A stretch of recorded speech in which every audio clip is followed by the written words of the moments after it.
అదిగో కడబూర ధ్వని మ్రోగు వేళాయను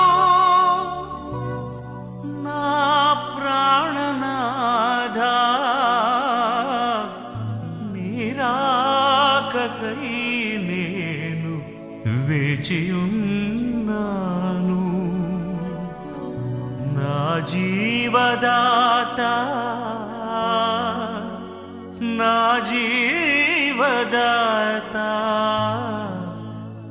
నీ పిలుపుకై నేను కనిపెట్టుచున్నాను నీ పిలుపుకై నేను కనిపెట్టుచున్నాను.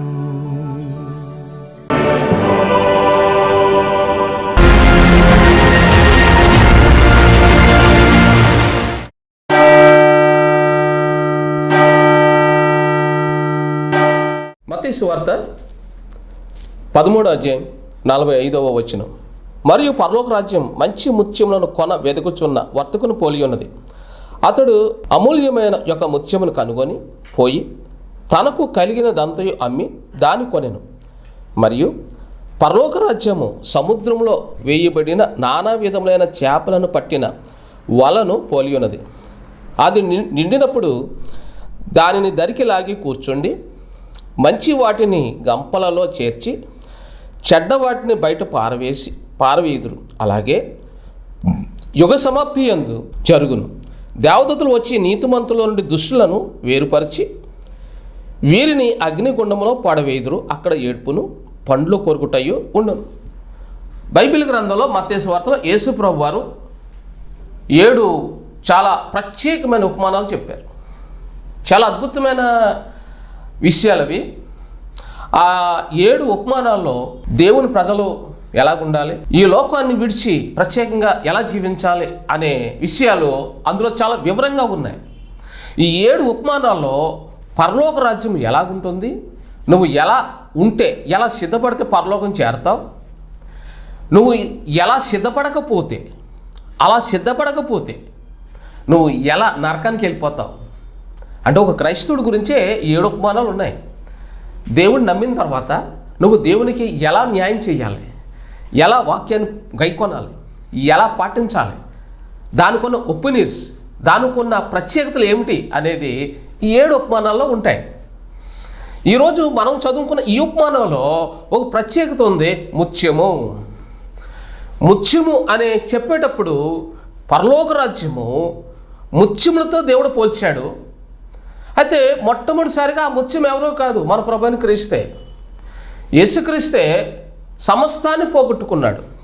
మనం చదివిన ఈ వాక్యంలో 46వ వచనం, అతడు అమూల్యమైన ఒక ముత్యమును కనుగొని పోయి తనకు కలిగినదంతా అమ్మి దాన్ని కొనేను.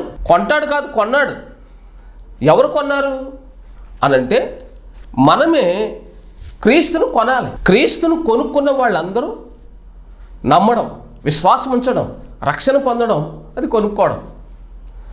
అయితే నువ్వు కొనేటప్పుడు, నువ్వు నమ్మేటప్పుడు, క్రీస్తునందు విశ్వాసం ఉంచేటప్పుడు నువ్వు ఎలా జీవించాలి అనేది కూడా ఇందులో రాయబడి ఉంది. అతడు సమస్తము అమ్మి అనే మాట ఇందులో ఉంది. అంటే మొట్టమొదటిసారిగా సమస్తాన్ని విడిచిపెట్టింది ఎవరు? యేసుక్రీస్తు.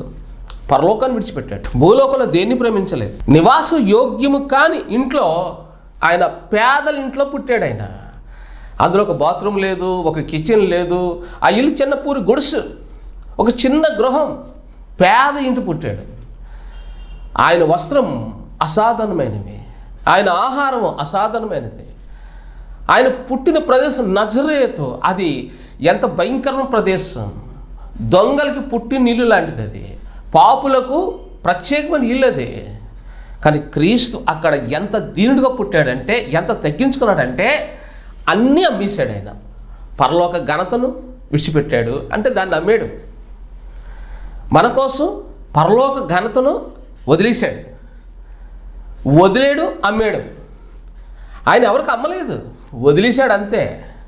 మనల్ని కొనడం కోసం పరలోకాన్ని వదిలేశాడు. ఘనతను, మన దేవుడు పరిశుద్ధుడు పరిశుద్ధుడు పరిశుద్ధుడు అనే గాన ప్రతిగానాల్ని విసర్జించాడు. నిన్ను నన్ను రక్షించుకునే ప్రయాణంలో ఆయన తన సర్వాన్ని కోల్పోయాడు. తన శరీరాన్ని త్యాగం చేశాడు, తన నిద్ర త్యాగం చేశాడు, తన కడుపును త్యాగం చేశాడు, జీవితాన్ని త్యాగం చేశాడు. నా పాపాలు చివరిగా క్షమించడం కోసం రక్తము చిందించాడు, అనగా ప్రాణము నీ కోసం పెట్టాడు. ఈ ప్రాణమని వెలిచి పాపులు కొన్న నిన్ను నన్ను కొన్నాడు. ఈ లోకమంతా ఎవరి వశంలో ఉంది?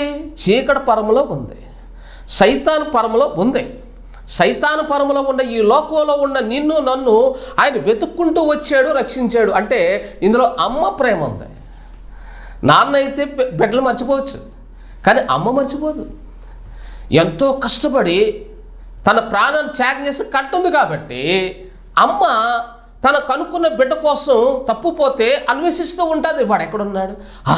ఎవరైనా బిడ్డను చూస్తే నా కొడుకు ఇలాగే ఉండేవాడు, అవును నా కూతురు ఇలాగే ఉండేది, నిజమే ఈవిడే నా కూతురు అయి ఉంటుంది, ఇతడే నా కొడుకు అయి ఉంటాడు. బహుశా చంటి బిడ్డలను చూసేటప్పుడు ఎదిగినప్పుడు చూసినప్పుడు తల్లి తన బిడ్డను పోగొట్టుకుంది కాబట్టి అలా తన బిడ్డను పోల్చుకొని ప్రతిదినం పరితాపం చెందుతుంది, ఏడుస్తుంది. అన్నం తినేటప్పుడు బిడ్డ గుర్తుకొస్తాడు, పక్కన పెడుతుంది. కాఫీ తాగేటప్పుడు బిడ్డ గుర్తుకొస్తాడు, పక్కన పెడుతుంది. నిద్రపోయేటప్పుడు బిడ్డ గుర్తుకొస్తుంది, ఏడుస్తుంది. తల్లికి తెలుసండి బిడ్డ ప్రేమ ఏంటో. తల్లికి తప్ప ఈ లోకంలో ఎవరికీ తెలియదు. ఈ లోకంలో నీ కోసం ప్రాణం పెట్టిన వాళ్ళు ఎవ్వరూ లేరు. ఆ విషయం నువ్వు తెలుసుకోవాలి. క్రీస్తు ఒక్కడే నిన్ను నన్ను కొన్నాడు, అందుకని నీ కోసం ప్రాణం పెట్టాడు. ఈ లోకానికి మేలిము ముత్యము, ఆని ముత్యము, అతి ప్రాముఖ్యమైన ముత్యం యేసుక్రీస్తే. ఆయన ఏం చేశాడు? అన్నీ అమ్మేసి ఏం చేశాడు? మనలను బ్రతికించడం కోసం. కీర్తన 85:6 ఉంటుంది, నీవు మమ్మును మరలా బ్రతికింపవా అనే మాట ఉంటుంది.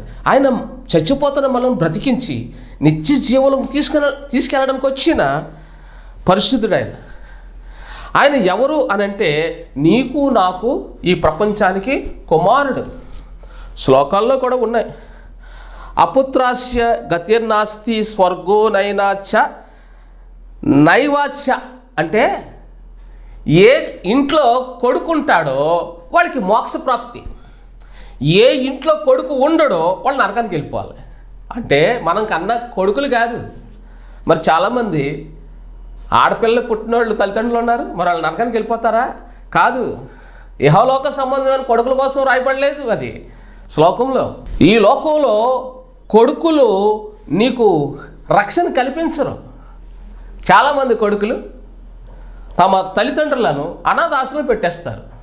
మీరు ఎప్పుడన్నా అనాథాశ్రమంకి వెళ్ళారా? నేను చాలాసార్లు వెళ్తుంటాను. వాళ్ళు చూసినప్పుడు చాలా బాధ కలుగుతుంది. నా తల్లిదండ్రులు నేను ఎప్పుడు అలాగా అనాథాశ్రమం పెట్టలేదు, బంగారులో చూసుకున్నాను. అక్కడికి వెళ్ళి ఏమంటే మీ కొడుకులు ఎంతమంది, మీ కూతురు ఎంతమంది అంటే, అయ్యా మా కొడుకులు లేరు, మాకు కూతురు లేరు, మాకు ఎవరు పుట్టలేదు అంటారు. వాళ్ళ బ్యాక్గ్రౌండ్ కానీ చూస్తే ఒక తండ్రికి 4 కొడుకులు, ఒక తల్లికి అడిగితే అయ్యా నాకు 2 కొడుకులు అయ్యా, 2 కూతుర్లు అయ్యా, వీళ్ళు 4 కలిసి మమ్మల్ని అనాథాశ్రమంలో చేర్చేశారు, మాకు ఒక పూట భోజనం పెట్టడానికి వాళ్ళకి ఇష్టం లేదంట అని చెప్తారు. కళ్ళలోంచి కన్నీళ్ళు వస్తాయి. ఈ లోకంలో కొడుకులు కూతుర్లు తల్లిదండ్రులకు అన్యాయం చేయొచ్చు, అలాగని అందరూ కాదు. కొంతమంది కొడుకులు బాగా చూసుకుంటారు, కొంతమంది కూతుర్లకి అమ్మ మీద ప్రేమ ఎక్కువ ఉంటుంది. ఏ కూతురు తన కన్న తల్లిని అనాథాశ్రమం విడిచిపెట్టదు, ఏ కూతురు చేయదు. అలా చేస్తే ఖచ్చితంగా ఆమెలో సైతాన్ పీఠం వేసుకున్నాడు అన్నమాట. కానీ ఇక్కడ మనం తెలుసుకోవాలి, ఏ కొడుకు యేసుక్రీస్తే కొడుకు, తలగోరు పెడితే కొడుకు పరలోకం వెళ్ళిపోతాడంట. ఎంత అద్భుతంగా రాస్తుందండి. అపుత్రాస్య గతిర్నాస్తి స్వర్గో నైనాచ నైవచ్చ అంటే ఏ ఇంట్లో కొడుకు పుడతాడు, ఏ జీవితంలో కొడుకు పుడతాడు, ఏ హృదయంలో కొడుకు పుడతాడు, ఏ కుటుంబం మధ్యన కొడుకు పుడతాడో వాళ్ళు స్వర్గవాసులు అవుతారు. స్వర్గవాసులు అవ్వాలంటే ఆ కుటుంబం క్రీస్తుని అంగీకరించాలి, యేసు ప్రభుని అంగీకరించాలి, వెలుగయ్యున్న దేవుడిని అంగీకరించాలి. ఆ వెలుగయ్యున్న దేవుడు నీ కొరకు రక్తం చిందిస్తాడు, నీ పాప ప్రాయశ్చిత్తం చేయడానికి రక్త ప్రోక్షణ భవిష్యకం తద్రక్తమేన పుణ్యదాన బలియాగం అసుతోమ సద్గమయ సమతోమ జ్యోతిర్గమయ మృత్యుర్మ అమృతాంగమయ ఓం శాంతి ఓం శాంతి. అసత్యులోంచి విడిపించడానికి, నిన్ను సత్యులోకి నడిపించడానికి, జీవంలోకి నడిపించడానికి, మోక్ష ప్రాప్తిలో నిన్ను ప్రవేశపెట్టడానికి చెయ్యి పట్టుకొని నడిపించే కొడుకే యేసుక్రీస్తు. అందుకని దీన్ని క్రీస్తు శకము అన్నారు. క్రీస్తు శకం అంటే ఏం సరదాగా అన్నారు ఏంటండి? క్రీస్తు శకము అని అంటే దాని అర్థం ఏంటంటే యేసుక్రీస్తు ద్వారా ఈ లోకంలో వెలుగు, పాపక్షమాపణ, రక్షణ మార్గం, సర్వ మానవాళికి మార్గము పరలోకం నుంచి నిచ్చెన భూలోకానికి వేయబడింది. నువ్వు ఈ నిచ్చెన ఎక్కేవనుకో, మార్గం, సత్యం, జీవనం ఈ నిచ్చెన ఎక్కితే డైరెక్ట్గా నువ్వు స్వర్గానికి వెళ్తావు. అంటే నరకంలోంచి దాటి స్వర్గంలో పడతావు. నువ్వు ఈ మాటలు విన్న తర్వాత కూడా నువ్వు నమ్మకపోతే అది నీ దౌర్భాగ్యం అంతే. బైబిల్లోని చాలా స్పష్టంగా రాస్తున్న ఈ మాట, మంచి వాటిని కూర్చొని ఏం చేస్తున్నాడంట? గంపలేస్తున్నాడు. మరి చెడ్డ చేపలంటే మనిషి వల వేసాడు. కొంతమంది నమ్ముతారు యేసుప్రభుని, కొంతమంది నమ్మరు. కొంతమంది యేసుప్రభుని నమ్మిన వాళ్ళు కూడా గంపలోంచి బయటకు వచ్చేస్తుంది. మంచి చేపే గంపలో వేసాడు దేవుడు, బయటకు ఎలాగొస్తుంది? ఇప్పుడు కోపపడ్డావు అనుకో, ఈ చేప ఏం చేసింది? ఎగురుతూ గంపలోంచి బయటకు వచ్చి పడ్డది అనమాట. అప్పుడప్పుడు వలేసిన వ్యక్తి ఆ చేపల్ని గంపలో వేసుకుంటాడు, ఇలా నట్టుకి కట్టుకొని అందులో వేస్తాడు. కొన్ని చేపలు ఏం చేస్తాయి? ఎగురుకుంటూ పాక్కుంటూ కింద పడిపోతాడు. ఆ చేపకి కోపం ఎక్కువ అనమాట. సౌల్ని దేవుడు ముత్యంగా మార్చాడు. కోపం అతని జీవితంలో ప్రవేశించింది. కొడుకునే చంపాలనుకున్నాడు, దావీదునే చంపాలనుకున్నాడు. ఒకనొక రోజు ఫిలిస్తీన్లకి వాళ్ళకి యుద్ధం వచ్చింది. కొడుకుతో సంప్రదించకుండా, దావీదుతో సంప్రదించకుండా, ప్రవక్తతో సంప్రదించకుండా స్వచిత్తాన్ని కోపంగా యుద్ధానికి వెళ్ళాడు. సరేలే, తండ్రి కోప్పడ్డాడు, తండ్రికి సహాయం చేయలేని కొడుకు వెళ్ళాడు. యుద్ధంలో తండ్రి కంటే ముందు కొడుకు చచ్చిపోయాడు. ఎందుకని? తండ్రిలో ఉన్న కొడుకు యోనాతాను చంపేసింది, అతను చచ్చిపోయాడు. బైబిల్లో రాస్తుంది ఆ కుటుంబం మొత్తం చచ్చిపోయారు. మొత్తం ఒక తండ్రి కోపం తన ఇంట్లో వాళ్ళందరూ ఒకేసారి చచ్చిపోయేటట్లు చేసింది. తాను కూడా తన్ను తాను పొడుచుకొని చచ్చేటట్లు చేసింది. అతను చచ్చిపోలేదు, తన కోపము తన్ను తానే చంపింది. చాలామంది చిన్నదానికి పెద్దదానికి చుర్రు బుర్రలాడతారు, కోపపడుతుంటారు, చిరాకు పడుతుంటారు. వీళ్ళందరూ కూడా యేసుక్రీస్తు అండర్ గ్రౌండ్లో దేవుని సన్నిధిలోంచి బయటకు వచ్చేసిన చేపలు. బాప్తిజం పొందింది, ఒకప్పుడు పరిశుద్ధాత్మతో నింపబడింది, ఒకప్పుడు దేవుళ్ళో బలంగా సాగింది ఈ చేప, ఈ వ్యక్తి, ఈ మనిషి, ఈమె. కానీ ఇప్పుడు ఎక్కడికి వచ్చేసింది? బయటకు వచ్చేసింది. దుర్వ్యసనాలు, కోపం, సనుగుడు, అబద్ధం, వేషధారణ, అన్యాచారాలు, లోకంలో కలిసిపోయింది, లోకంలో మిలితిపోయిపోయింది. ఏమైపోయింది ఈ మనిషి అంటే? బయటకు వచ్చేసింది. దేనివల్ల? కోపం. కొంతమంది చర్చిలోకి వెళ్ళి కూడా కోపపడుతుంటారు. కోపపడకూడదు. నువ్వు ముత్యానివి, ముత్యులాగా ఉండాలి. నువ్వు ఎవరివో తెలుసా? పురుగువి. ముత్యంగా మార్చాడు. ఈ ట్రాఫిక్ పేరు ఏం పేరంటే ఉచితం, రక్షణ, ముత్యం. యేసుక్రీస్తు ఉచితంగా రక్షణ ఇస్తే నువ్వు ముత్యంగా మారావు. అయితే నువ్వు ముత్యంగా మారిన తర్వాత నీ గొప్పతనాన్ని, దేవుడు చేసిన త్యాగాన్ని మర్చిపోయి, దేవుడు చేసిన త్యాగం వల్ల నీకు రక్షణ వచ్చింది. యేసుక్రీస్తు చేసిన త్యాగం వల్ల నీకు రక్షణ వచ్చిందే తప్ప అది నీ వల్ల కాదు, అది కేవలం కృప వల్ల మాత్రమే. బైబిల్లో చాలా స్పష్టంగా రాస్తుంది. కీర్తన 115:16లో భూమిని ఆయన నరులకి ఇచ్చి ఉన్నాడు అనే మాట ఇక్కడ రాస్తుంది. నరులకి ఇచ్చాడు అంటే ఈ ప్రపంచంలో ఉన్నదంతా కూడా ఒక నరునికి ఇచ్చాడు. ఆది కాండంలోనే దేవుడు ఈ ప్రకృతిని సృష్టించినప్పుడు ఇవన్నీ నీకు లోబడి ఉంటాయి, ఇదంతా నీదే అని అవ్వాదము దేవుడు చెప్పాడు. ఎప్పుడైతే సైతాను ఉచ్చులో వీళ్ళిద్దరు పడ్డారో మానవకున్న అధికారాన్ని సైతాను పట్టుకుపోయాడు. ఎందుకంటే సైతాను మాట విన్నాడు కదా, పండు తిన్నాడు కదా. అప్పుడు సైతాను ఈ లోకాన్ని కబ్జా చేసేసుకున్నాడు. సృష్టికర్తను మరిచి సృష్టిని పూజించేటట్లు వీడు ఆదాము నుంచి వచ్చిన వంశాలను ఏం చేశాడు? భ్రష్టులుగా మార్చి విగ్రహార్థకులుగా మార్చాడు. బొమ్మలు పూజించేటట్లు, ఆకాశవాన్ని పూజించేటట్లు, సూర్యచంద్ర నక్షత్రాలు పూజించేటట్లు, నీరును పూజించేటట్లు వీడు మార్చేశాడు. ఎందుకని? వీడు మాట మొదటి తల్లిదండ్రులు విన్నారు కాబట్టి, పాపంలో పడ్డారు కాబట్టి ఈ లోకమంతా కూడా చీకటితో అలమటించుంది. వీళ్ళందరూ యేసును నమ్మకుండా ఎక్కడికి వెళ్ళిపోతున్నారు? నరకానికి వెళ్ళిపోతున్నారు.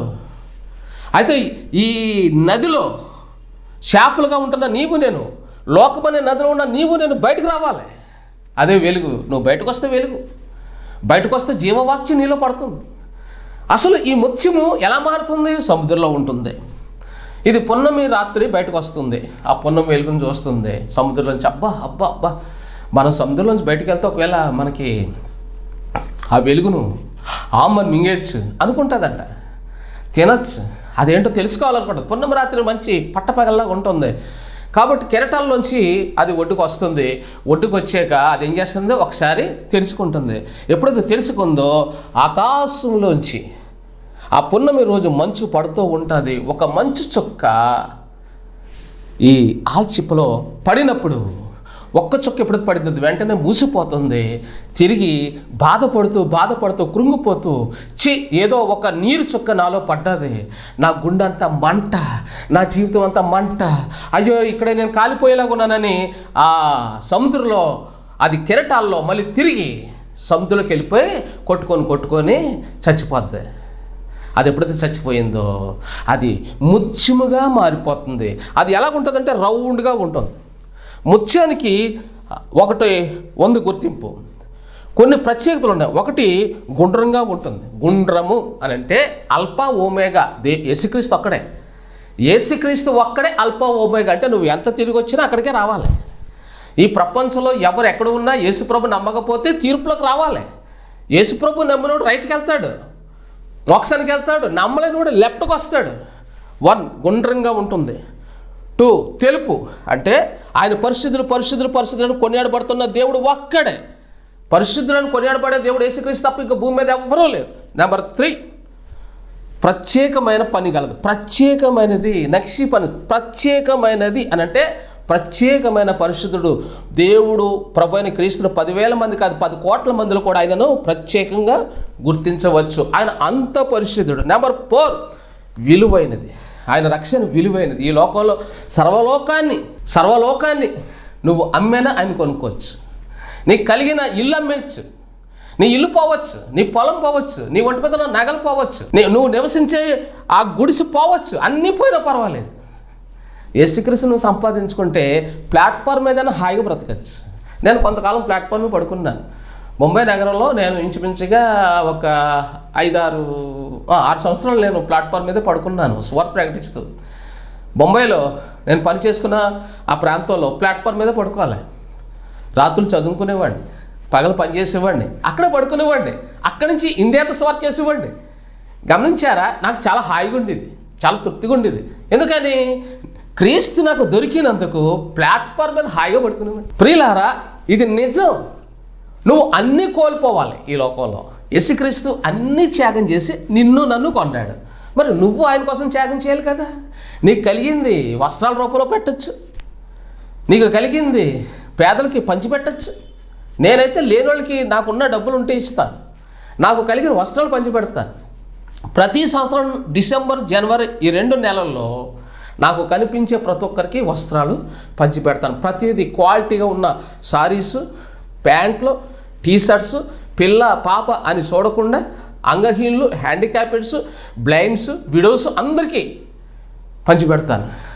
ఆ 2 నెలల తర్వాత పంచిపెడతాను కాదు, అప్పుడప్పుడు నాకు లేని వాళ్ళు నాకు ఎదురైనప్పుడు మళ్ళీ కొని పంచిపెడుతుంటాను. అంటే నేను సంవత్సరం అంతా కూడా దానం చేస్తూనే ఉంటాను. నాకు ఎవరైనా 10,000 ఇచ్చారనుకోండి ఉదాహరణగా, ఆ 10,000లో సగభాగం పేదలకు ఇచ్చేస్తాను, సగభాగం మందిరానికి ఖర్చులకి, అంటే మందిరాన్ని బాగు చేస్తాను.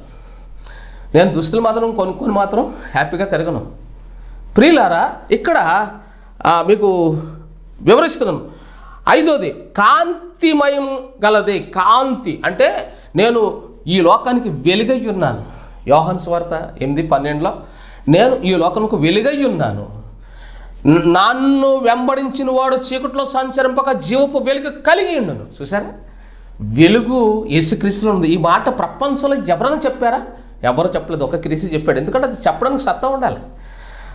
నెంబర్ 6 అది ధరింపతగినది. నువ్వు క్రీస్తుని ధరించుకోవాలి.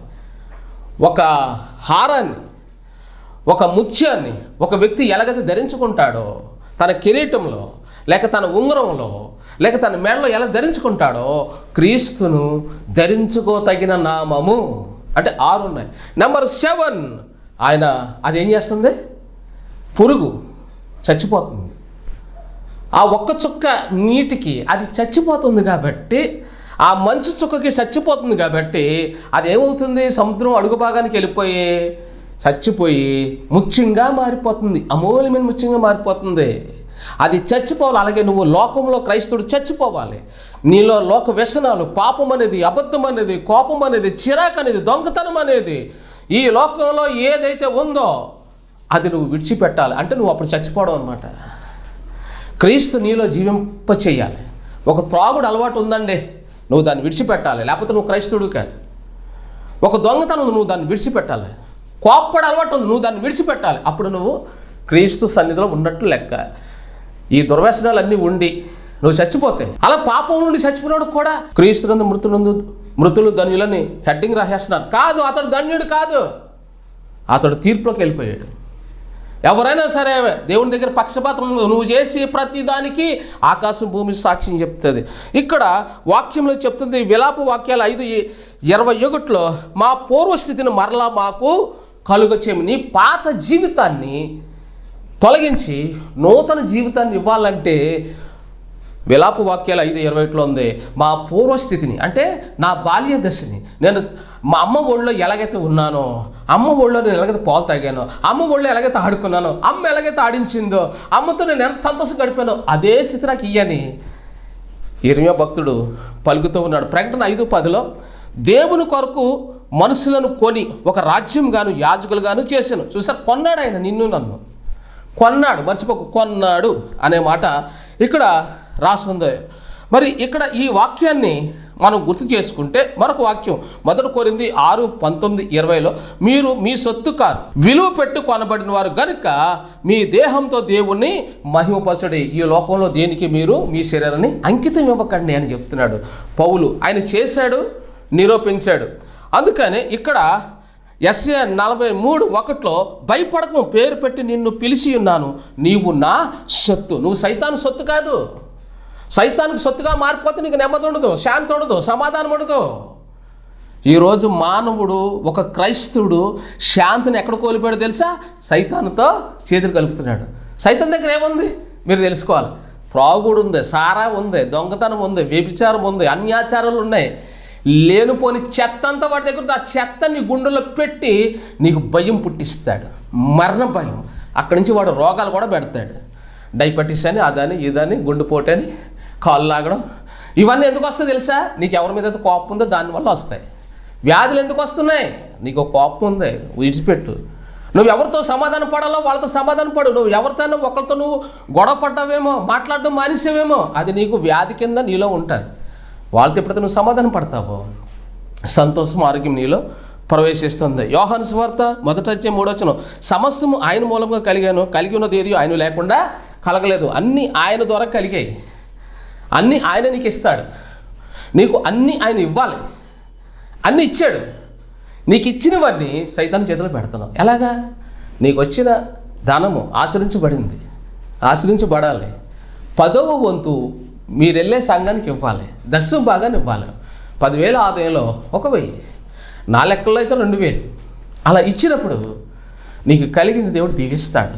నువ్వు 10వ భాగం ఇవ్వడం లేదు కాబట్టి నీకు కలిగిన అన్నింటిలో కూడా మందులకి వెళ్ళిపోతుంటాయి. చాలామంది వాళ్ళకి వచ్చిన ఆదాయం మందులకే సరిపోవు, ఇక దేవుడికి ఏమిస్తారు? కాబట్టి రోమా 8:1 క్రీస్తునందు ఏ శిక్ష విధియు లేదు, క్రీస్తు యేసునందు ఉన్నవారికి ఏ శిక్ష విధియు లేదు. కాబట్టి నువ్వు క్రీస్తునందు ఉన్నప్పుడు నమ్మకంగా ఉంటే ఏ శిక్ష ఉండదు. నువ్వు నమ్మకాన్ని తప్పిపోయావనుకో, పాపంలో పడిపోయావనుకో, అది నేను వేధిస్తుంది. అదే నీ జీవితాంతో ఆడుకుంటూ ఉంటుంది. మరొక మాట 1 యోహాను పత్రిక 3:23 ఆయన ఆజ్ఞ ఏదనగా ఆయన కుమారుడైన యేసుక్రీస్తుని నామమును నమ్ముకొని, ఆజ్ఞ ఏంటి బైబిల్ చెప్తుంది? యేసుక్రీస్తుని నమ్ముకోవడమే ఆజ్ఞ. నమ్ముకుంటే పరమ తండ్రిని, పరమ రక్షకుడిని, కుమారుణ్ణి నువ్వు చేర్చుకున్నావు అన్నమాట. ప్రకృతిని సృష్టించిన తండ్రి అయిన దేవుడు కొడుకు ఒక్కడే, ఆయన యేసుక్రీస్తు. ఆయన్ని నీ హృదయలో చేర్చుకుంటే, నువ్వు మారుమనసు పొందితే, పాపక్షేమం పొందితే, బాప్తిసం వెంటనే పొందు. నువ్వు మందిరానికి వెళ్ళే మందిరంలో వెంటనే బాప్తిసం పొందు. అప్పుడు నువ్వేం చేయబడతావు? విమోచింపబడతావు, విడుదల పొందుతావు. సమస్త కల్మషం నుంచి, దుర్నీతి నుంచి నువ్వు విడుదల పొందుతావు. నీలో మారు మనసు ఉండాలి. అంటే పాత గతంలో ఉన్నది ఏ చిన్నది నీలో ఉన్నది వీరలేదు. నీ పాపం కొరకు పశ్చాత్తాపడాలి. యేసుక్రీస్తు నామములో నువ్వు బాప్తిసం పొందాలి. దేవుని సన్నిధిలో నమ్మకంగా ఉండాలి. దేవునికి ఇవ్వాల్సిన భాగాన్ని నమ్మకంగా ఇవ్వాలి. దేవునికి ఇవ్వాల్సిన సమయాన్ని కూడా నమ్మకంగా ఇవ్వాలి. మధ్యలో తప్పిపోయావనుకో నువ్వు ఏం చేయబడతావు? ముత్యాలు ఉన్న గంపలోంచి చెత్త కుండులకి పారవేయబడతావు. అప్పుడు నీ జీవితంలో ఏముంటుంది? అక్కడ ఉన్నాయన్నీ చెత్తే కదా. ఆ చెత్తలో ఏమున్నాయి? చచ్చిపోయిన కంపు కొట్టిన చేపలు ఉన్నాయి. కంపు కొట్టే చేపల్లో నువ్వు కూడా వెళ్ళావనుకో నీ జీవితం కూడా కంపు కొడుతుంది. అందులో ఉన్న పురుగులు నీమే పడతాయి. అంటే ఎక్కడైనా ముత్యం పురుగు అవుతుందా? అవదు. ఒక క్రైస్తవుడు పురుగు అయిపోతున్నాడు. మళ్ళీ క్రైస్తవుడు ఎప్పుడూ ముత్యమే. ముత్యములాగే ఉండాలి. ముత్యము పురుగుల దగ్గరికి వెళ్తే మళ్ళీ ఆ పురుగులు నిన్ను చుట్టముట్టి ఏం చేస్తాయి? పురుగుగా మార్చేస్తాయి, పాపంలో తీసుకెళ్ళిపోతాయి, చీకట్లో తీసుకెళ్ళిపోతాయి. జాగ్రత్త. అందుకనే ఈ వాక్యము నీ జీవితంలో నెరవేరునుగాక. ఈ వాక్యం వింటున్న మీ హృదయాలను మీరు ఆలోచింప చేయండి. ప్రభుకి మీ హృదయాన్ని అప్పగించండి. నువ్వు ముత్యంగా ఉండాలని సమస్తాన్ని త్యాగం చేశాను కొన్నాడు. నువ్వు సమస్తాన్ని కోల్పో.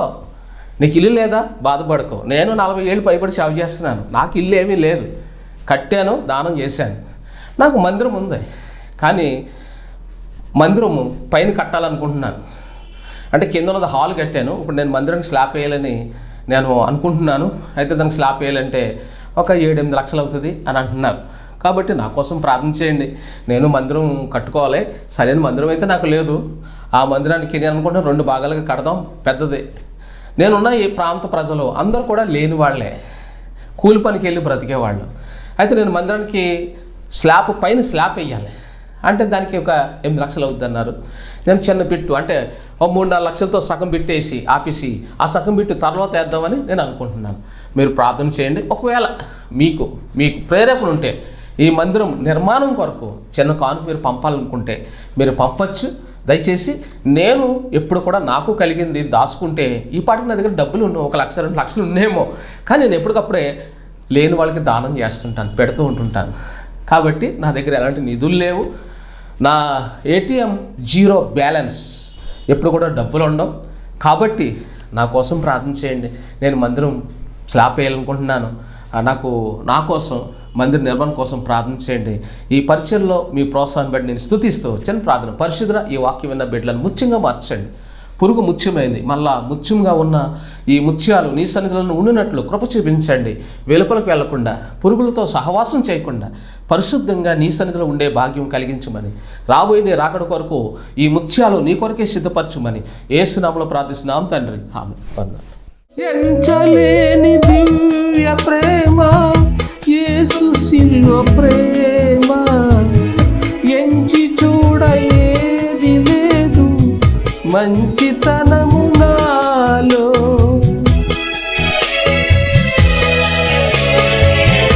ఎంచలేని దివ్య ప్రేమ యేసు శిలువ ప్రేమ, ఎంచి చూడ ఏది లేదు మంచితనము నాలో. యేసు రక్తధారలే క్షమా సహితము, యేసు రక్తధారలే క్షమా సహితము. మధురమైన ఈ సమయాన ప్రభుని పాట పాడెద, సుధలు చిందు ఆ నామము భువిని నేను చాటెదా. నీ దయలో